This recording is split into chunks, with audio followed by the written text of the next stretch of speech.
Hello everybody and welcome to another audio interview. My name is Daan Koopman and I'm here with Benedict Fritz of... Hello. Hello. You're one of jump right in. Yeah, you would just jump right in. It's totally okay. You're one of the people behind TumbleSeed. You got it. Which is coming out on May 2nd. Well, it's about to come out when you listen to this. So that's about perfect timing on my part, hopefully. But before we get into the game, I'm quite interested in your background. What are your experiences in making games, and what shaped you to what you're doing now? Totally. I started making games in 2011. I was going to school for computer science, and it was kind of when I was in school, that was when the first kind of real wave of modern indie games started happening. Right. Braid and, around that, like 2008, 2009, 2010, that was when there was like that big explosion, and it was one of those things where it's like, oh, like this is something that people can do, and oh, I've actually kind of been going to school for something that, helps you get the skills to be able to do that. So yeah, and it was one of those things where, for a long time I was like, oh yeah, I want to do this. And I kept kind of talking about it and thinking about it, but never actually sitting down and doing anything. Mm-hmm. And then in the spring of 2011, it was my senior year of university, and I just started doing some game jams, and that really helped me kind of concentrate and focus and have like a very short time frame of, okay, it's one weekend. It doesn't have to be good, but I'm going to make something. And that kind of set of constraints really helped me actually start making something. And so for a long time, it was just me doing game jams on weekends, learning how to make games in Flash. This was also back when Flash was kind of like the tool to use for indies, back when Flashpunk is what I used, and Flixel were kind of the big Flash game-making tools for indies. And from there, I just started doing a lot of small freeware web games in Flash, and then just kept making bigger and bigger projects. And then in 2013, so basically after university, I then went and worked as an iOS and Mac programmer, not doing games work, but I kept making games on the side. And one of these projects on the side was Dude Ski, which was a skiing game for iOS. And I was about halfway through it. I put several months into it when the company I was working for more or less closed down. And oh, man. But it was kind of this thing where I had kind of like prepared, or, I had basically, since I started working, always kind of saved up money, being like, one day it would be cool to, take a shot at making games. And so then all of a sudden I didn't have a job anymore, but I had a half-finished game. And so, it was kind of like, well, I've saved for this. And I have a project that's half done. Let's kind of, put some full-time work into it and see how good I can make it. So I spent another 3 months on it, released it in, was it February or March 2014, which is almost 3 years ago now, or over 3 years ago, which is crazy. Yeah. And then, it was the first thing that I sold, that people bought it and, make a little bit of money off of it. And it was like, oh, this is a thing that, if I make something, people will actually play it and they'll enjoy it and they'll pay for it. And from there, I kind of then balanced everything with, doing contract work to kind of pay the bills and working on game projects on the side. And then in 2014, in the fall of 2014, we made the first prototype for what ended up becoming TumbleSeed. And since then, we've just been kind of working on that for over 2.5 years. And it's finally finished and finally going to be released into the wild May 2nd. Nice. I actually tried that mobile game of yours, Dude Ski, before heading into the recording. Actually, an hour ago, I started playing it. That is an insane game. That game is difficult because you really need to be precise with your movement, how you go through the gates and how you jump over bushes and everything. And there's constantly a thrill that something might go wrong. Yeah. It's such an interesting game. Totally, and that's kind of one of the things that I like in games is kind of a system that is kind of very precise, and you're kind of forcing the player to kind of get as close to the system as possible. It's, the closer you are to feeling like that you are, in control of the movement, the more, the game can kind of throw at you, and you kind of have to keep moving closer and closer to this movement system and kind of, getting ever closer to it doing exactly what you want it to do. And that's kind of the thrill of Dude Ski, and also in a lot of ways TumbleSeed is kind of, there's this system and you're kind of ever approaching, the exact movement that you want, but you're never quite getting there. And so, constantly pushing the players to get closer and closer to feeling like they have total control over this system of movement. Right. We'll definitely get into that in a little bit, but considering we're already talking about TumbleSeed, you are developing this with a bunch of people, and it started as a prototype. How did that all came about, really, initially? So initially it was, are you familiar with the arcade game Killer Queen? I am a little bit. Yeah, basically, it's a 5 versus 5 arcade cabinet. So it's this big arcade cabinet, and it has, it's basically this huge local multiplayer game that you play in an arcade. Mm-hmm. And an arcade in Chicago had Killer Queen, and we started going there a lot because we had a lot of fun playing this game. Nice. And while we were there, we started kind of exploring the other cabinets in this arcade, and one of those cabinets was a game called Ice Cold Beer. And it's this old arcade cabinet from 1983, and it's really strange because it's actually a mechanical cabinet with a metal bar and a marble, and you're pushing this marble up this wooden wall with holes in it. And we started playing this game kind of in between rounds of Killer Queen and just fell in love with it. And that was kind of the spark for the initial prototype, was kind of just like, oh, this is a really cool game mechanic. Why has no one, made a modern version of this? Why is there no digital version of this very interesting mechanic? And so I made an initial prototype, and then shortly after that, Greg Woland joined in as the artist and co-designer. And from there, we spent a bunch of time prototyping, designing, and trying to figure out how do we turn this toy of balancing into a full game. So with the prototype, it was a Unity prototype called Ice Cold Beer. I imagine that you prototyped a ton before. What made that in particularly appealing from the get-go? I think it's because it's just a mechanic that is immediately fun. It's something that it's hard to describe. It's again kind of that it's sort of this indirect control where you're moving either side of this bar up and down, and this marble is kind of rolling along it. But getting it to do what you want is actually pretty tough. And so it's something that was fun in the real world in Ice Cold Beer, and then that fun kind of just stuck immediately when we took it over to a digital version. And finding something that is so kind of at its core fun is kind of rare when you're prototyping, and finding a prototype that's fun kind of so immediately is definitely a rarity. And so as soon as we came upon it, we were like, oh, let's do something with this. This is a cool mechanic. Little did we know how hard it would be to turn this toy into a full game. And that's what we spent the majority of the development time doing, was figuring out how to turn it into a full game. That's interesting. So how did that concept evolve then? And I guess initially, and how the game came together, what were your inspirations? So initially, it went through all these different phases, basically. Initially, it was going to be an iOS game where it was kind of like an endless runner-style game where you're kind of moving up forever.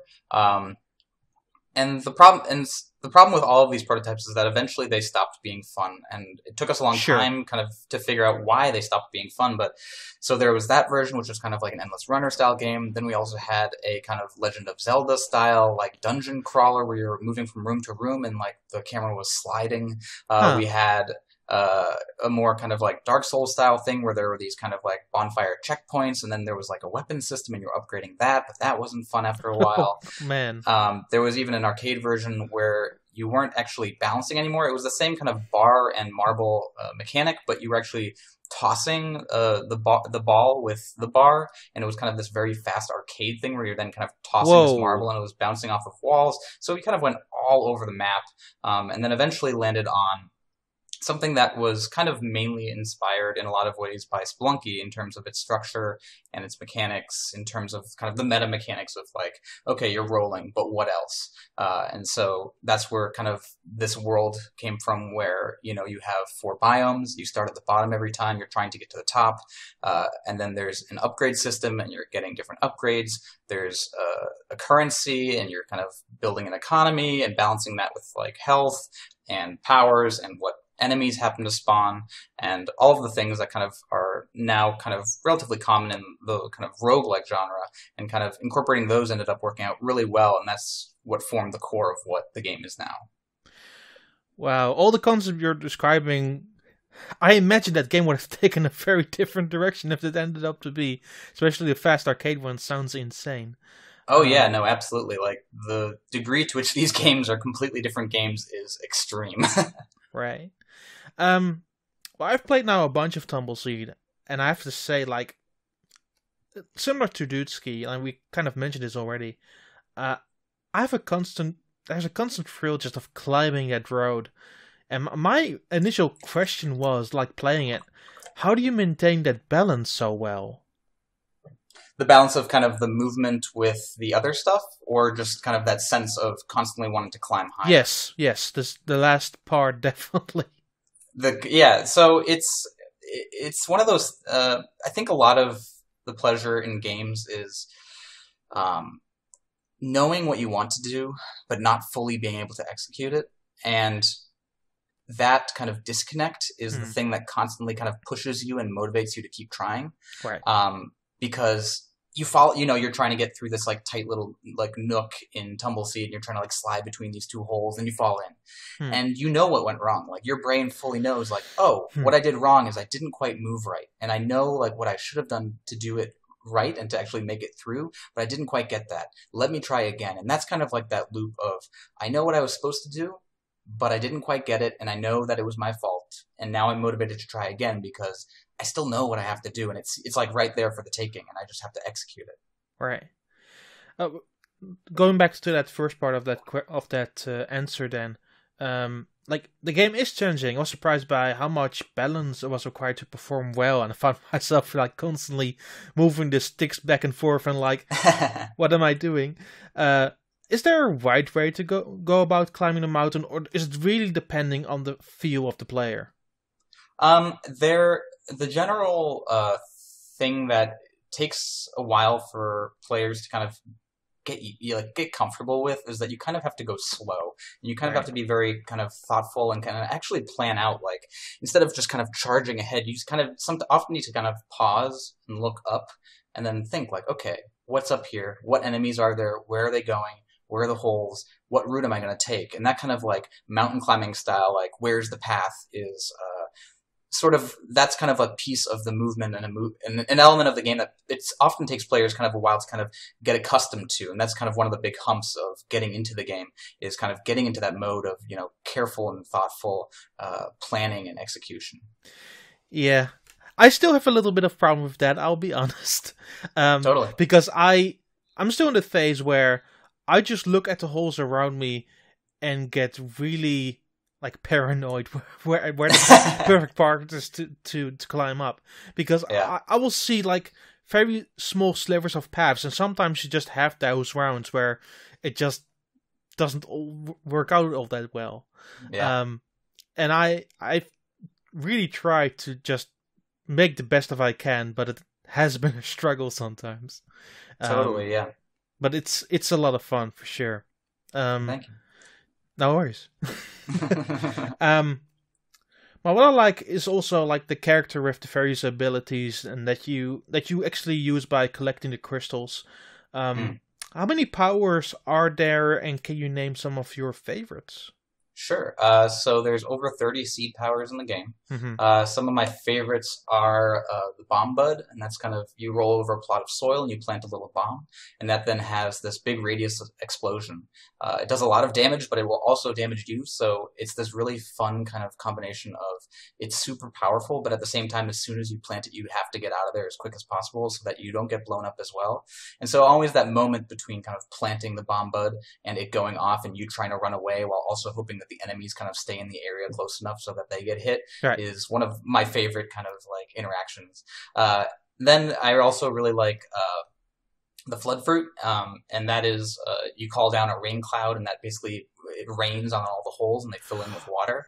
That's actually the one I got in my last round too. That was really fun. Like, that feeling of like overcoming everything just by spraying water all around feels really incredible.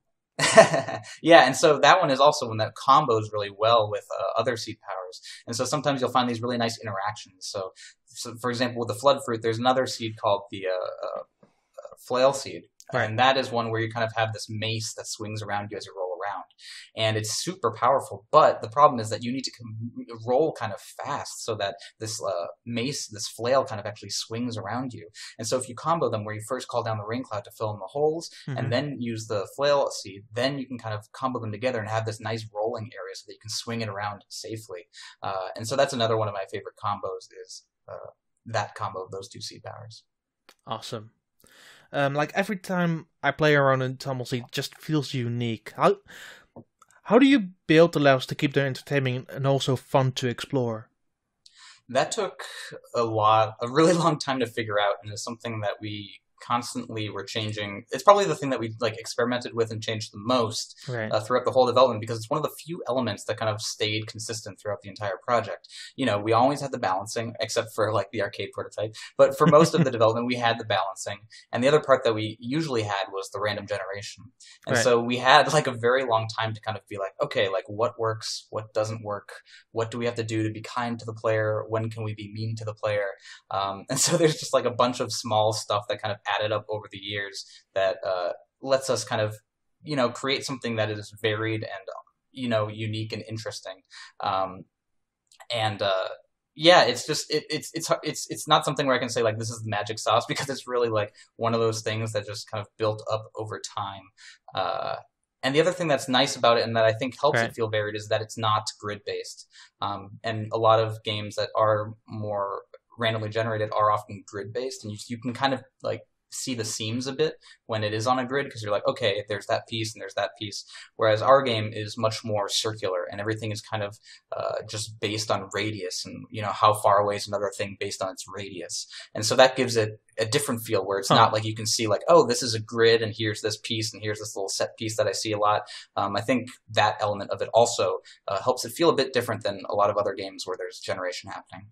Absolutely. I noticed that immediately when I played a few rounds. And I do that now and again, where I play for half an hour and then put it down and then come back to it later.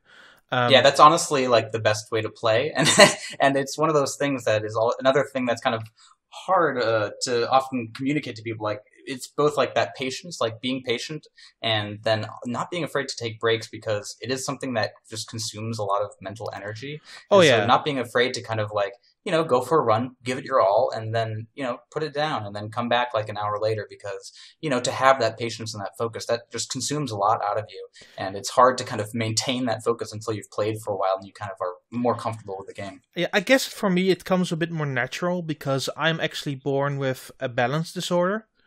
Wow. So I need to actually take breaks after, like, say, 35 minutes to ensure that I can review myself and do better next time.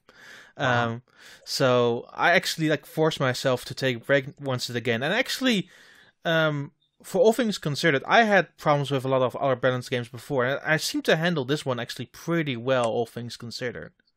Wow, that's great to hear. Yeah. And I think it's because like all the different set pieces feel so natural, and it feels like very conveniently built. So you just get the time to think about it. Even if you are in those panic moments, you still get like a second or two to make a decision. And I think other stuff that it comes close to that feels more immediate, and that's what feels so nice about it. That's good to hear. Yeah. Another thing that I want to praise then is the style. I just love the style of that game. Like, thank you. Absolutely adore it. But like, who came up with that? Was it one of you? Were it all together as a team? Because that style is so nice to look at. Really. The visual style? Yeah. That's really all Greg Woolwind, who did all the art in the game. And it's something that kind of, or at least watching him work, like I can't speak to where it comes from. Right. You know, he has kind of like a certain style that he's carried between all the games that he's worked on. And a lot of the games that he's worked on use vector graphics, and he works in Illustrator, and then, so that informs some of the style. But a big piece of it, in terms of watching the style evolve, was just for you know, laying down some kind of like foundations, kind of like, where is the game taking place? What is the world? What are the things in the world? What are they doing? Why are they doing the things that they're doing? And, what is the relationship between them? And those foundations, it was really interesting to watch because kind of, a lot of times we talk about how things look, and he'd kind of always take it back to the much higher level of like, what is the, foundational, like, reason why these things are the way that they are. And out of those kind of core foundations, I think is where the game kind of came out of, and where its style came out of, is just, given certain constraints and understandings of a world, Greg then just turned that into the game that you see. Awesome. The game is coming to various platforms, but we're talking here about the Nintendo Switch version. What made you guys bring it to the platform? It feels to us, it feels like a Nintendo game in terms of the style, like very colorful, but also very hard. And that is something that we always looked at Nintendo as the standard bearer of, is kind of like that combination. Right. And not a lot of people are doing that combination besides Nintendo. And so we reached out to them hoping to get it on the Wii U, and this was back before the Switch was announced, back even before the rumors started circulating that the NX was going to be a thing.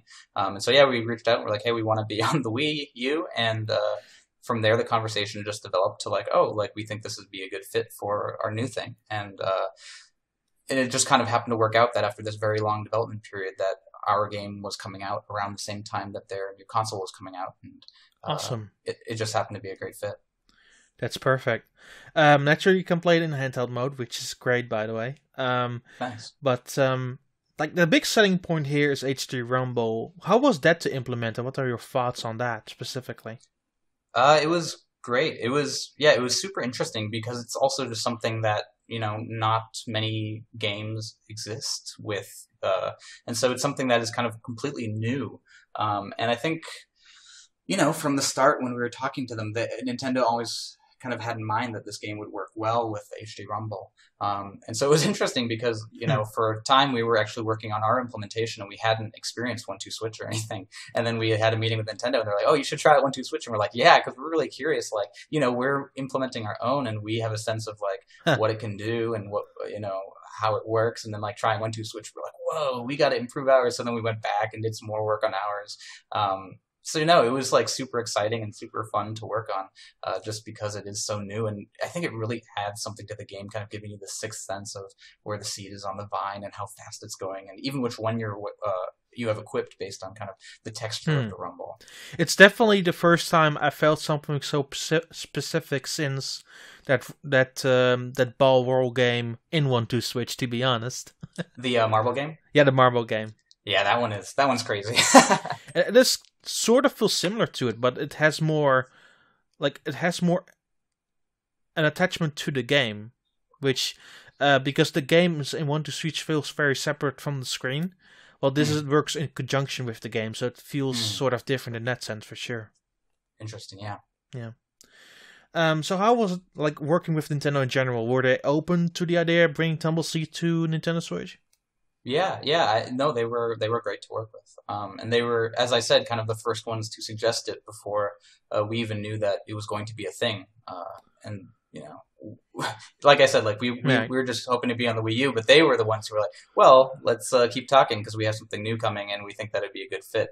So that was, very, great. Just like to have them reach out to us, as a third-party developer, an indie, a team of 5, to work with us to get their game on the platform. It was tremendously meaningful, and they were great to work with. Awesome.